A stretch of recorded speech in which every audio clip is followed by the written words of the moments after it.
Akakalang kristal noong una, pero pambihirang pink diamond pala. Yan po ang natuklasan ng kilalang auction house na Christie's nang muling kilatisin ang mga alahas na nabawi mula sa pamilya Marcos. Ang ilan sa mga email defect ni alahas gustong ipasubasta ng Bureau of Customs bago matapos ang termino ni Pangulong Aquino. Nakatutok si Sandra Aguinaldo. Ingat na ipinakita sa media ang ilan sa mga alahas ni dating First Lady at ngayon later Representative Imelda Marcos. Ang isang ito, 24.9 carat pink diamond, gaubas ang laki at tinatayang nagkakahalaga ng $5 million o 235 million pesos. Nailista raw ito noon bilang kristal lang. Malaking sorpresa raw ito para sa mga appraisers ng auction house na Christie's na siyang nag-iestima ngayon ng halaga ng mga alahas. Lalo't bihira lang ang mga pink diamond at lalong bihira sa ganitong kalaking sukat.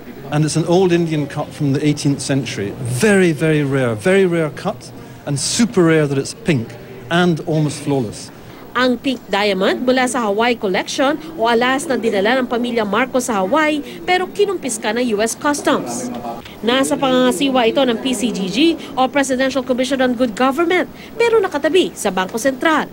Ipinakita rin kanina ang Romiliotes Collection na nasa ilalim naman ng pangangasiwa ng Bureau of Customs dahil naharang nila ito noon sa airport. Ipupuslit daw na isang kaibigan umano ni Imelda Marcos na si Demetrio Romiliotes patungong Hong Kong matapos mapatalsik ang mga Marcos. Nagkikinang ang mga diamond, emerald, ruby at sapphire. Ang Romiliotes Collection daw ang pinakamahal sa lahat ng koleksyon. Yes, if I didn't know who owned the collection and it was presented to me anonymously and then someone said this belongs to a princess, I would be, happy to agree. It's certainly of a royal standard. Mahaba't masalimuot ang kasaysayan ng mga alahas ni Mrs. Marcos na sinasabing binili raw gamit ang kaba ng bayan noong panahon ng panunungkulan ng kanyang asawa. Kaya bukod sa kalidad ng mga alahas, nakakadagdag daw sa value nito na dati itong pag-aari ng kilalang tao at bahagi ng kasaysayan.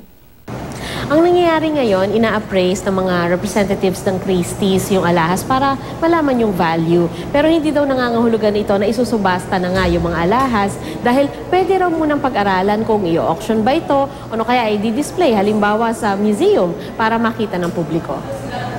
Sabi ng PCGG, magastos kung gobyerno ang mga ngalaga sa mga alahas. Young people now, it's nice for them to see it, know that it's real, we're not making this up. That would cost money. So that's what we have to kasi because of insurance, security. Pero ang Customs, desididong ipasubasta ang Romiliotes Collection bago matapos ang termino ni Pangulong Noynoy Aquino. No, there's no such thing as rush since the ball is in my hands. So, we took it and move forward. Walang politics dito. Ang Malacanang Collection naman, may kaso pang nakabinbin sa korte. Ayon sa Christie's, mas tataas ang halaga ng mga alahas kung ibebenta ang tatlong koleksyon ng sabay-sabay. Ayon naman sa PCGG, sa agrarian reform mapupunta ang kikitain sa pagbenta ng alahas mula sa Hawaii Collection.